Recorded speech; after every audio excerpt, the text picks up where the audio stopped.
chal chuan pal mera han mo chuan nang nu chu helai mun ate inge moilo ti vele an tia ma se pal chuan helai mun a hin somna wang local kan he an tia ma se oi chal chuan oi lo khop mai nang hi somna wang local ni chuan somna kat i nei nge yang mo khoi mo milo en tiote an tia ma se pal chuan somna kat ke chuan ka mo ve hle nem an tia chu vele an ru chuan kan takin eheu somna kat telvin i lo kalamo tunge moni in khret le helai mun hi pauti dam hun ni nei nem chung ko im hu khom no mun ni hi an tia pal chuan nie in se di khop mai chu wang tak chuan ke hi voina hian khwal zo om ka ni pal morgan ka ni e ti na ming chu a soita midang ho chuan he so pal mo nia alo rian to hle maya ka khelo mi don lo male an lo tia pakha zo chuan enga tinge mo amai so tiang suno om tak le tu te na mo achunga son thil thlo deuh an ti mo ni don le an lo tia chu vele khoi chile te unau chuan an oi lo chu an han nui ta wak mai midang ho hela chuan impum ti su ani hi tunge ne ti ka khrialom henu hian thom na thaka ha wang mai hian min bum thein ringa ma se ke chu min bum ho lo wang le an tia chu ta helai pa hian he pa le mo kan tia alo ni ro ni chu an tia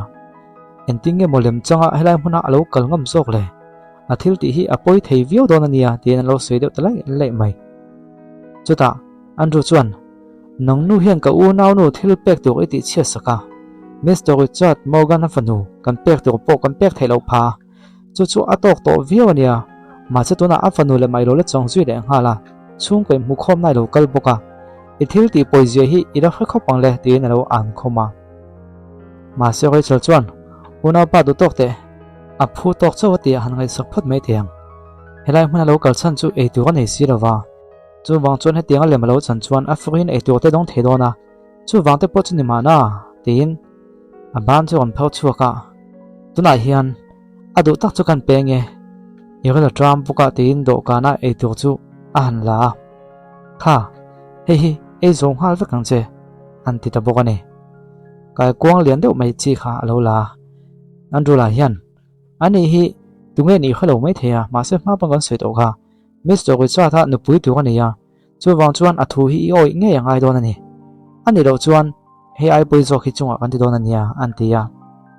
ti chuan le e tu chu e tum ni om tak chuan an le ve mai boka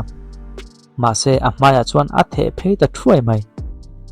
chu ta le ina rim khop mai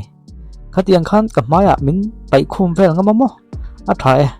Richard chu kan phone nga langa ithil ti man hi imudon khop mai an tia ma se pal chuan nang mani phone ngai lo ke man ka phone ve mai ang atita ti chuan anau chuan phone chu za takin a kon pe a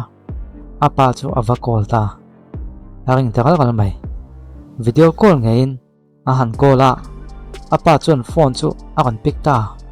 chu ta le phone atang chu Mr. Richard am helan han mo chuan andru chuan moi te unau nu ani hi kan khre sol pal liu ni lo mo ani hi afanu tak lo ni nge atita chu ta le pal chuan Rachel Lucas ka khil to se kha ithil ti sol man hi chu ituak don khop mai atita Rachel po chu a mera tong chun lo thon na a kon om ve ton ta ni ma se Rachel chu la tlom du lo moi te kha alem aniang kha video kha Mr. Richard ani khang lo alem vek ani kha a han tia ma se minang ho chuan ani thei don am ni kha kan zawain kam hu veka Mr. Richard ange chu ani khamole a han tia ma se roi chali hian ne chin do pa Mr. Richard chu alo kal to kha chuan ko sut wa a ha ma se kha video kha chuan ko sut dum a ha dei kha chu wang chuan henu hian tu mo lem chang turin a wanga ti chuanin enten mo min bu ma to mani nge yang tin a kon soi chuak le ta zo ka ni security de kha local la ani hi pon la ma kan takin the chuak hal phut me teu boina siamzel ma hian antita ti chuan security ho chuan local ta ma serang takin pal secretary hian tu tinge moi ni le in ngam phut chuan han ti teu tin on out to thot mai ti chuan file pakhat a chunga le khai ngam zat om chu a kon la chuaka Miss Paul hi la khom tu ga min ti kha ni hele atita chu ta le chu le kha chu lain pal chuan Lucas hi uluk do vin en la voin hi Morgan company a I hun hung beka ani don ani kum thum chung Morgan company a ilo chung khan I thil ti thena chu diklo takin ilo manga sumle pai po diklo takin ilo thai bowa ilo e kon thina helai hian afin fiana zong om veke anti ta midang ho chuan heu tuna chuanin thil tak kan ma chhon don ta wang ve an lo ti deuh sap maya pal chuna soi chun zum zela helai hian financial report engkim ain tak langa heta hian a man chuan le I poisa man za thi ain mil lo ani heng thil ti zong hi helai report rong hian chiang takin in zia kan e tina soita chutia soita ka chun roi chul chuan chu report chuang takin a ron la tang hala a han en thok thuaka hian report lem hangin mingon ti ming chhe ti tum vela mo tin chu report chu upload cheta vek maya vana chuan avok ta suaw mai ti chuan pal so tori hian ron kal naya ron haude chuan tuma ma se pal hian ti lo turin alo dang fria chuta we chele chuan in thil ti tumi chu ka khrialom helai hmuna hian dot manga min ron ti mual phowa phuba ron la kan tuma ma se chu ti hau lovang anti chuta an ru po chuan he no chu so hi oi me song chu ka u nen hian tun main alo in ti boi towa ka u hian zol lai a zok ti do hleka chu thin rim em maya chu wang chum phobal la turin ti hian ron kala ni hi tula hian engkim a ron ti boi ve kan hi a han ti ya pal so tori chu a thin rim tol tuka ron tong mai chu tuma ma se pal chu ron tong chuak ti zoka Rachel Andrew in pani hianin in a tak zet ni hi du tok chin in khoi bok si lo chu wang chuan in chunga zang ina kalan tir don lo ni a han ti ve a ma se Andrew hian a won hena chuan ka u a tok ta ve be hemi te hian chin to kan khado ni chu wang chuan ke ma ngein an ni hi kan ti to pange a han ti ya Rachel po chuan helaya chung koi mu khom nan lo kala lem an lo changam boka chu wang chuan a tok ta ve security in ti tu so ti ngole a han ti ya hemi te hi pon lama the chua ka piang chu ka du sakna an changang chuan Morgan chung ko hian an du sak bokang an ti ya chuan chu mai pon reven na tong ka kai san ngal ti rang a han ti chuan pal chuan chu tianga na kai san tir theina powa chu in em mon le an ti ya te rang mai helai hotel hi Morgan company na an ta ania Morgan company hen secretary kania chu wang chuan helai na thok zong hi ka du chuan ka kai san tir theini ti hi lo khriang che a han ti ya pal chuan ani chu ma se lo lungai su secretary chu in rei to lo to pang le atita chuta le a phone chu anau chu na kon pe ya chuan message an type de mal maya rei chel hena chuan tuna tonga siken sum thum agal le chuan nang hi Morgan company a hian secretary na I thok don to lo ni a han thia chuta le rei chel chuan mai chu chuan nang hi Paul Morgan dik tak polo ni thala kan ha tong hian men ban ngot thei nem Morgan company a thone to te zong phalna ila ka ngaya chu mai ni revin ka pasal la ni mai to Mr Morgan a phalna po ila ka ngai sin a han tia ma se pali chuan second som che nei ta e an kon telia I du to kan ti khan lem chong lo ka lau chong lo che a han tia a tha chu 5 4 3 2 1 a han tia chu tia han chiang zo che chu wei chele chuan Gmail dong ta tlat mai rang takin han hong hala han chianga Miss Rachel apoi kan ti khop mai he thu hi kan do khul chenga ya in na tong hian ban ni ya Morgan company a secretary ni na tong in ban in ye chuan I ban na le kha mo mal devin ron ziak la official in chutiang chuan kan ti fel don ya ti Gmail chu dong ta hlol mai inge ni he hi zia atita inge ni zia he Gmail hi intinge ka don thei min ban na thu hi intinge khoi tong ngen kon thona tin achi ai boi ta vio maya ma se Andrew chuan phone chu rang takin a on chu sak ngala a han en ve ya inge ni zia hen chu email mai lom email tu chu tu te pon thon thei lom email address a khia chu wang chuan Morgan company tong lo thonang takin tu te mo a kon ti tir te po ani mai the sin nge nia ani hi Morgan company a an president emoi tiam nia ani hen thonei na eng ma nei nem an ti chuan ni don take endinge he tiang hian min ti lo thon vel ngam zok le email lem te me kon thon vela in bua se na tu thop mai mà se in bua sẽ nó giống giống hay cần man vek ít thiếu thì mình chỉ tua đón khóc mày hẳn thì mà se lại mình đang lâu hô hi chu lẽ mình đang lao thong trần to với giờ đây hiện là thì phụ đón lâu này là hơi trần to này mà sen u nào hiện là trăng đặc lúa anh ru phê chuẩn security hơi anh tiếng âm lâu này trong cái màn này nghe on là mà cái nằm xuống hàng này mấy đom hẳn thì hay lại muốn là buổi nó xem tôi chú Mr. Morgan upon adu lâu to bằng chú vàng chú nó ăn thật kiên on là mà cần nấu xuống hàng là ai này hẳn thì với giờ đây chuẩn địch chết security in ti tu hết ti tu ngon tiếng nghe in là ngồi cái ngà còn tiền lệ security hậu bỏ cho anh hắn sẽ về lại đâu ta mà sẽ bảo để chuẩn in thiếu ti bồi gì hi in khó xí là vậy thiếu bồi lại rồi linh khỏi dễ mà hiện in lại thua chiang tu hắn thì mà sẽ hay chơi chuẩn nắng ni ang lem trắng thiêm ấy chú mình đang bung bạc này này rồi mà sẽ kỹ cho mình bung đón rồi hệ chung của hiện chung của hậu tu nụ bạc cái lần đó năng sẽ in chung của ta là mình học sắc chú cắt hen phải hết thiang này security tiêu chơi lại hắn thì chú về lại Miss Polly now chuan certificate pakhathi akan phok chuak ta Rachel Lucas hian ente de ti chuan min khoi ngam lo chu kan enang chu akan ti ta chu le kha chu an han mo chuan midang ho chuan moi te u so le kha so Morgan company a an share transfer na agreement le kha ni so mole an kan ti rang takin Rachel chuan chu le kha chu a han lang hal wata a han en hal ta vat maya chú lệ khá chuan xe tầm dọc chú bao đi chuan anh ấy to này thì chú đôi gì cả ending ấy tiếng này thấy đến mặc ắt thì thật lẽ mày chú ta lấy bao đi chuan thì khá này khai thiếm được tuang chú nắng mà bàn thấy tôi chắc cái này để đi đâu thế khá email khá anh làm nghe này ắt tắc tí thế ý khai chiang lâu em mày chú vàng chuan thì khá cái khởi chiang trên này khá ai chiang dọc cần khuyên hồng xe Morgan company hiện cái hi president thao cái này to này thu này tôi bảo cái này hi hẳn thì chuan inga niom zia han ti chuan tuna hian ka khinang che he chung ko mu khom na i lo kal hi i top na tu ani Morgan chung kwa tang hian nang hin ho choi ninga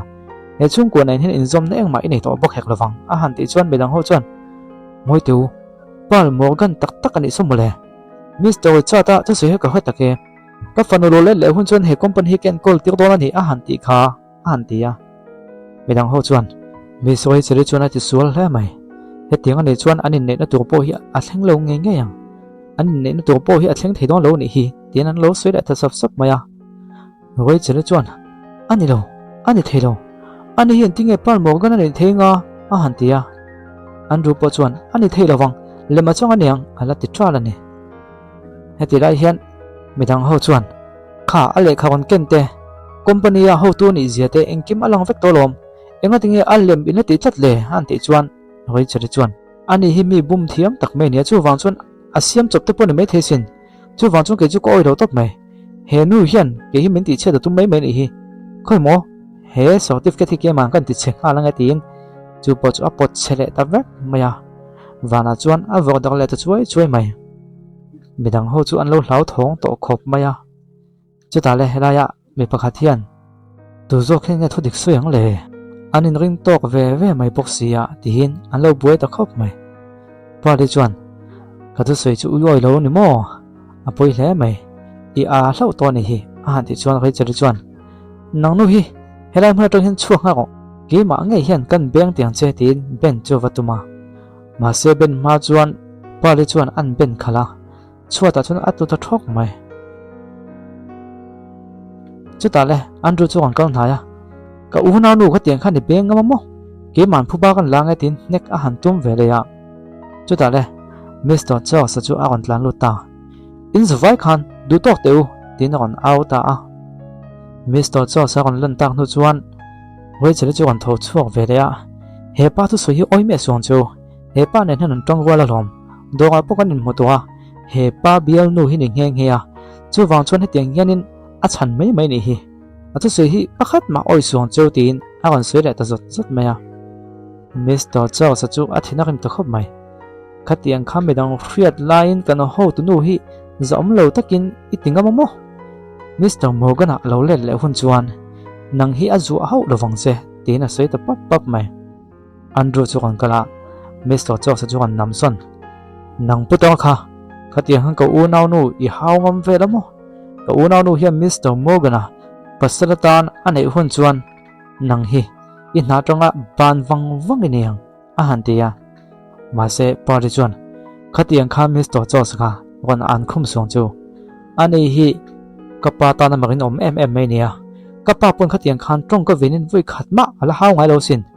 khatiang khan in za lo ngama mo a han tia chata hoi chali chuan aniang chu male nang puni chanang chu yin pani in ka ga hianin inge om kan khoi thei nem kan khriat phak pi lampang inzom na te polo mani mai theya andu iti do chu han te te de an te ya chu ta le miss paris so kan tori po chu ain sum zo lo a thin ram no chu du tok teu an lo ti an lo au ve thota ma se an ru chuan miss paris na chuan hetiang ang puta bula om ai te chuan kabula lo om la iti fu zok mai theisin kabula lo om te tin vakwa chon tuma ma se a so kan tori hian Andrew ban chu aron mana a el tawak mai ka kutha tha te an lo tia wai chele po chuan khatiang khan ani khain chan ngam mo alama tang ho zong hi in van doi don ania kanaw Andrew khatha ha ko a lo tia ma se miss paris yo to ri chuan a thla du mi alo nge tak chuan an chel chun zoma chuta le pali chuan kal na ya wai chele mai a chuan aron beng le ha ta thok maya ithil ti zong hi amal te in amani pele dak donani tin nak tak chuan ben chu a han tum le a heti lai hian Andrew po chuan unau nu milo chan him te che kanu milo chan him tu a han te ya chuta nu be chuan wei chel iunau pa su chan him te che heti ang de chuanin akut ko son ti tliak mai ang an lo ti ya chuta wei chele chuan security ho chu han ko le a khang takin ko unau pa hi chan him ha ho ani lo chuanin in chak lo viawang a han tia security ho po chun on tlan lu ta sap mai chuta le sewa tori chu on beyan tuma ma se sewa tori chuan alo pet leng lop maya an hanin sual deuh ta luai maya ma se amal mal chuan atlo thuta vek mai chuta midang local bel zela anin sual chun zom zela sewa tori chuan chung security ho zong chu ol som tak chuan a pet thuin atlo thuta vek maya an zawai chuan an tluta dial mai chu chun lo mu chuan makan ti hlom te em maya an ru po chu theile chuan a on tho chuaka unau nu he pau ti hi buai vek to ni hi a han ti ya chu ta le hoi chali chuan palin hena chuan I thil ti hi khuyam hi hon langa engkimi kon chok buai vek ani hi a han ti chuan miss pali chuan niang chu helai hmuna hen ke hi thu bang kan nia chu wang chuan nang po helai hmuna tang hian I chuanga langa yang han tia hoi chal chuan security dang chuan ko le a ma se chung security te po chu a se ha tari na pet thule ta thuai maya chu ta de pali chu kong khal nai ta a ngo a chuna kon ve ka hoi chal I o ya mo oi do mo tuna chuan thu dik tak chu a kon lang chuakang ati chu ta le le khapui mo tak mai kha kon lek chuaka helai hmuna hian in charge kan I chung chu he nu hi eng tika ma Morgan chung kwa le Morgan company hina kon lu to ngai tu kan ni lo ati ta chu le kha han mo chuan wei chale chuan eheu he le kha chu Morgan company tonga thu pek na le kha ne hi ending e ani hian he le kha hi nei thei tak tin amang ang ta hle mai ole chun som hi episode le kan kon tile do na lo chu hon lo chang la kan kon tile vat do na tuna tan chun khami chin ha kan du to le nga ti chuan kan soi thun angin athang hi chun dau so pan hia le zan da ya ta kon chok thwin ani